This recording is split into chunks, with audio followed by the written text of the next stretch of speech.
राजधानी रायपुर में परीक्षा देकर घर लौट रहे छात्र पर बदमाशों ने हमला कर दिया। हमले में छात्र घायल हो गया, जिसको अस्पताल में भर्ती किया गया। घटना की जानकारी मिलने के बाद पंडित थाना की पुलिस मौके पर पहुंची। पुलिस ने इस मामले में अपराध दर्ज कर आरोपियों की तलाश जारी कर दी है। यह मामला पंडित थाना का है। पुलिस से मिली जानकारी के अनुसार होली क्रॉस स्कूल से परीक्षा देकर घर लौट रहे छात्र पर कुछ बदमाशों ने हमला कर दिया। छात्र का बदमाशों ने पीछा किया और रास्ते में रोक लिया। छात्र किसी तरह उनसे जान बचाकर भागा, लेकिन बदमाशों ने उसे दौड़ाया, बीच रास्ते में उसे रोक लिया। उसके बाद बदमाशों ने छात्र पर चाकू से हमला कर दिया और मौके पर भागे। पुलिस आरोपियों की तलाश कर रही है। थाना पंडरी अंतर्गत विधि के साथ संगतरत बच्चों के बीच में किसी प्रेम प्रसंग वाले मैटर को लेकर विवाद हुआ था, जिसमें धारदार हथियार से 2 बच्चों को चोट आई है।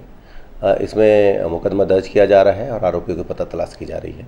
सभी ऐसा प्रतीत हो रहा है कि सभी बच्चे नाबालिग हैं और इसमें कार्रवाई की। हाँ, सभी तथ्यों पर की जाएगी, कहाँ के पढ़ने वाले हैं और किस मैटर पे विवाद हुआ। लेकिन प्रथम दृष्टया ऐसा लग रहा है कि किसी जो पूछताछ में बात सामने आई है कि किसी प्रेम प्रसंग वाले मैटर को पे लेकर इनके बीच विवाद हुआ था और इसी के तहत ये वारदात हुई।